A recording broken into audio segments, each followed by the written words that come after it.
I'd like to give the floor to Margaret O'Regan, who will facilitate the open mic. Margaret, where are you? Now, I have 6 names so far, so anyone else that hasn't given me their names, feel free and you're very welcome to join in. Just put your name in the chat. The first one I have is Patrick. Patrick, are you ready to go for the open mic? I am, yes. Although I was trying to put my name in because I wasn't sure I had done. So yeah, very early on. Can I ask you, Margaret, does it have to be haiku as well, or what you accept for the open mic? Call it a haiku. It has to be like haikus. No, yeah. You can put that name on it. So it has to be haiku for the open mic. It doesn't have to be precisely, but short. Yeah.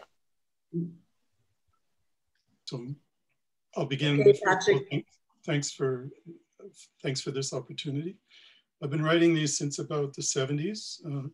And because I wrote concrete poetry before that, which in itself is a fairly weighty occupation, I like to put them there for you to read as well, because I'm fascinated by the shape of them when they're put together. And I write formal haiku, although I do put punctuation in.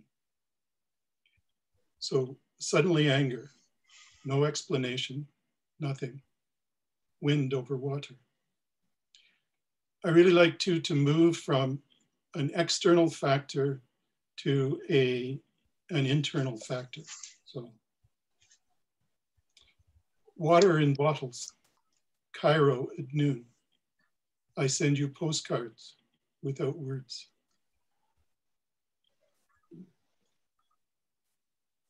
Leaves move, cold rain falls. I no longer remember the taste of your name. I did something unusual. I put these on billboards in car parks in a small city. I put about a dozen up for a month, and that was quite fun. What was even more fun was the juxtaposition of other billboards beside mine. You can see this one says true quality, true taste. So thank you. Thank you, Patrick. That's so unusual. It's amazing. I think that will give people ideas. Although it was a bit frightening because at one point in this juncture, I thought to myself, what if someone is reading this and drives off the road, being transfixed by my brilliance? And, no. And would I be liable legally for this, for the wreck? Possibility. Ria, are you ready to read? Yeah. Hello, can you hear me? Yes. Yeah, hi. Thank you for a wonderful workshop. I am a bit embarrassed to read after hearing those, but anyway, I'll try these. Nightingale song, morning silence bent to a listening prayer. Patter of rain splash, a butterfly folds its wings on the window pane. Through ancient cracks, the blue of forget-me-nots, tears seeping slow. And this is another little senaru. It breaks the rule with I, but anyway. Easter Sunday, dining together, I and the empty chair. That's it. Thank you, Ria. The butterfly theme seems to be running through tonight, all right. Reshma, where is she? She's not here anymore. Anton, you're next.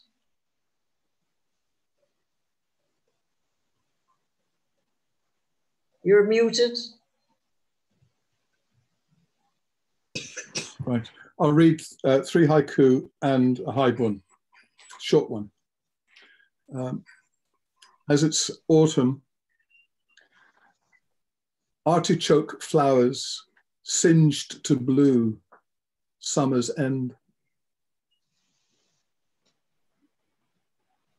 A gust of light on the sloping field, grasses run wild.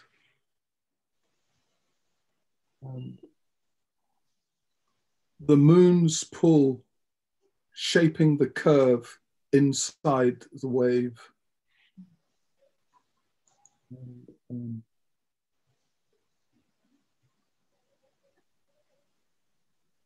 Mid-July, the wheat field quivers before thunder. The Haikubes is the longest distance between two places. Later, I discovered a burgundy-colored tin. Gold lettering on the lid says, Radiance, Riviera Assorted Toffees. It holds photographs. I sift through them, sepias and black and whites on Ilford paper mostly. A photo of my parents catches my eye, a gelatin silver print. They're at dinner or just after. They're in a place and with people I don't recognize. They all look young, glamorous, as if on location.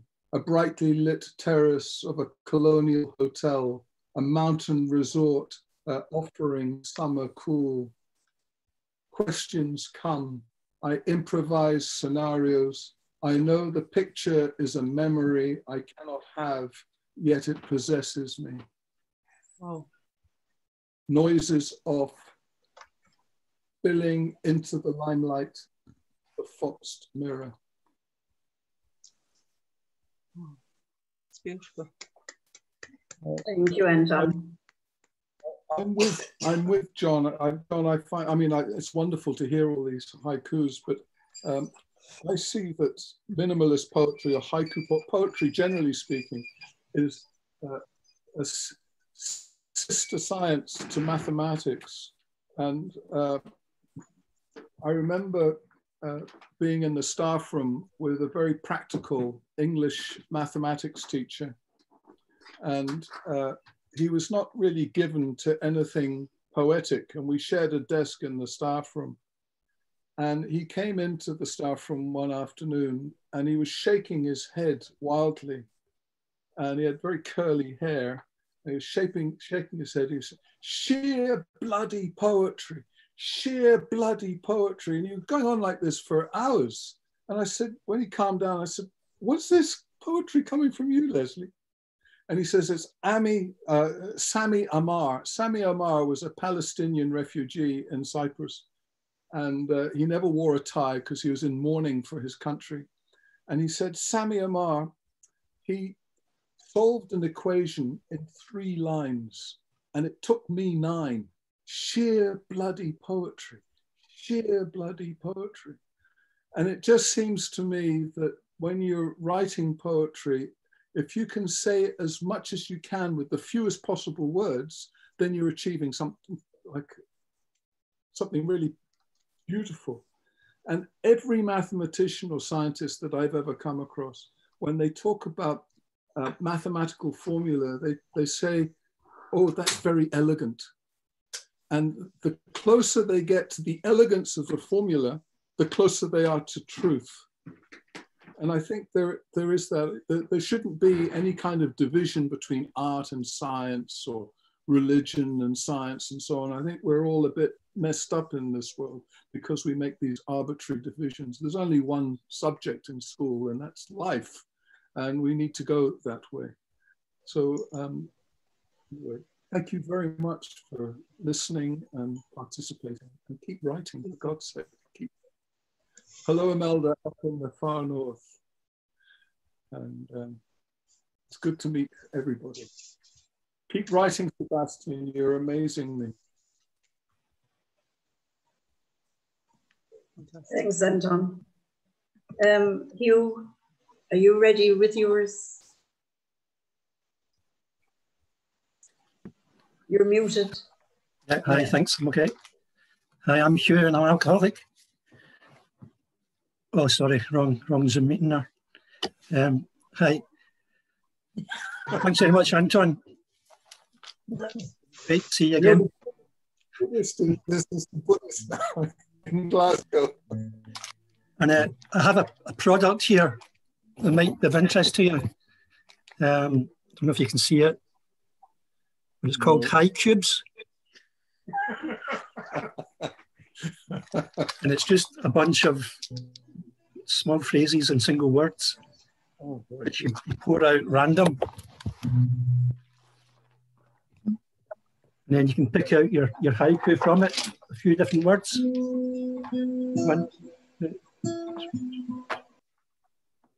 Trying to get the thing right. And it's fairly random, but it's good. I don't know if you can see them there.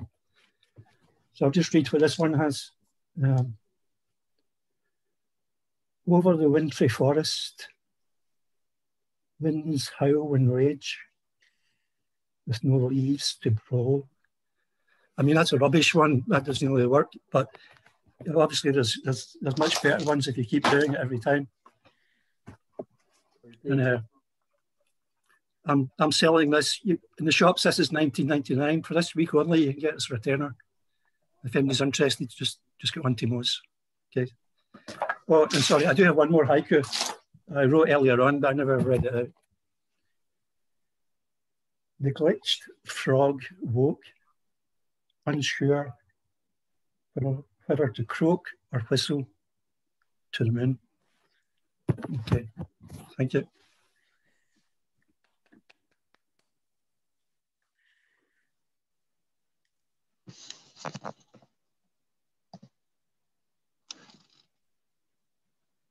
You're muted, Margaret.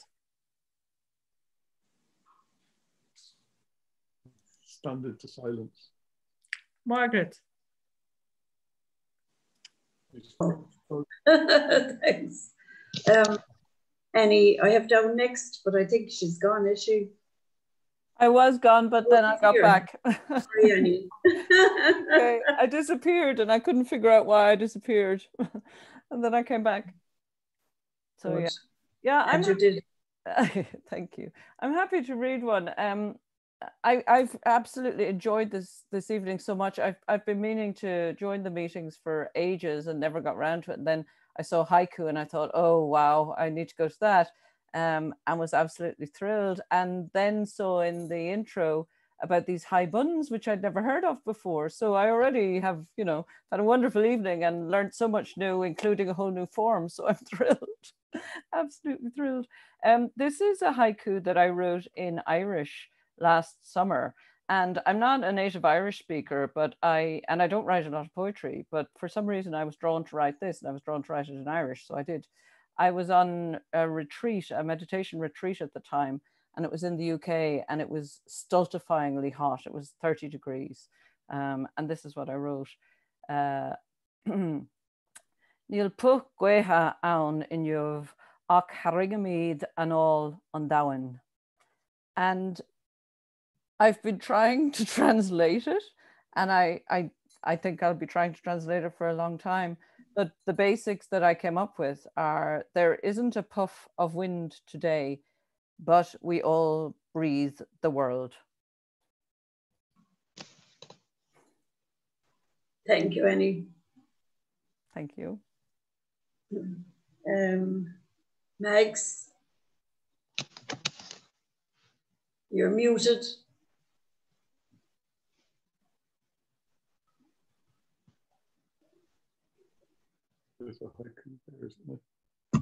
Is it working now? Sorry, it just gets stuck or something like that. I don't know what a chance doing the short little, it's a series of haikus to make the lyric of a song. It's not a long song. If I could do it. I've done it before. It's a poem called Sand Leaves. I have another one called Draw Me a River. I suppose I'll stick with Sand Leaves because it is from walking on round stone behind my sisters. And my sister was home from Toronto, and it was just opal light, and it was just lavender, opal, evening light, silky grey, and they were wearing beige, and they just walked ahead of me into the horizon, and all I could think of was my mother, because the sand form shapes of leaves with the little gullies, made them into perfect little vine leaves. So it reminded me of my mother. So if I can sing this one, I've done it before. When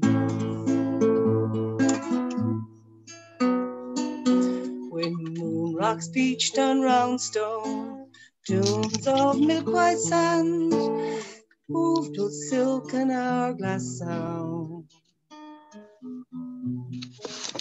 They spun the stream of silver beams that curved and grooved to weave a vine of sand leaves there. Micro aqueducts draw back galactic light to sparkle on the tips of waves. Silence now, first rainbow sheep who sleep on grassy fleece, on blended wisps of setting sun. My sisters disappearing cast a white horizon while I sail behind with sand leaves. Silver mink for twilight sky, cup my opal hands, pan the water for mother pearl. Lunar pools of tide receding cast me back in warmth, hold me close with silent hands. Curled up like a kitten by a filigree brooch, a leaf on a lapel. Old souls walk the moonlocked night, stranded two on brown stone. They trace back time with me on sand leaves, on sand leaves, on sand leaves with me. So I broke the rules at the end. Thank you, Max. That was lovely. It's nice to have a song. Yeah, it's a series of haikus somewhere in there. Exactly. That concludes the open mic, unless there's anyone that hasn't spoken or hasn't read something and would like to. Is there anyone? No. That's it, Mose, so I'd say. Okay. Thank you very much, Margaret, for co-hosting. Thank you, everyone, without exception, who has listened and who has read. Of course, Anton, Amanda, Jim, Imelda, you, Ria, Annie, Max, Sebastian, John W, Lauren, Patrick. Yes, thank you very, very much. The next Deborah's spoken word is on the 4th of November, and we want to do something to do with Samhain. So I think the invitation is that anything that anyone can come up with to do with Samhain, like, you know, come here in a mask, or with your broomstick or with your pumpkin or whatever you think is you or anyone is appropriate for this very Celtic, but also Catholic, of course, you know, All Souls, it's all in there, gay folks. And I think it would be really nice, but I'll explain that more in an email and in post, but it'd be really nice to do something visual. I mean, we had Matt Black here in August, and he had sort of perfected the art of being visual on Zoom, you know, like with the theatrical gestures, and I think that was really nice, because it feels a bit like a new language. You know, we're all sitting here with our heads, and that's interesting, but it's also interesting to think of other forms like poetic visuals, masks. I think I'll come in a mask. Nobody will know I'm there. Okay, thank you very much. I wish you all a very nice and peaceful lockdown evening, if that applies to you. And I really enjoyed this. Thank you. Thank you. You're all stars. Me too. Good night, everyone. Good night. Mosen. Thank you. Good night. Good night, all. Thank you so much. Thanks so much. Good night. See you, Moz. Bye-bye. Okay. Well done, Margaret. You hosting. See you, Anton. See you, Jim. Well done, Anton. Bye, Anton. Bye, everybody. Bye-bye, bye-bye, bye-bye. Bye-bye. John W. Thank you. How do I leave? Surrealist workshop. I'll be there. Okay. Thanks, See you thanks later. for having me. Bye-bye. Thank you, Amanda. Thank you. Meet you again. Good night, everyone. Good night. Bye. Sleep tight.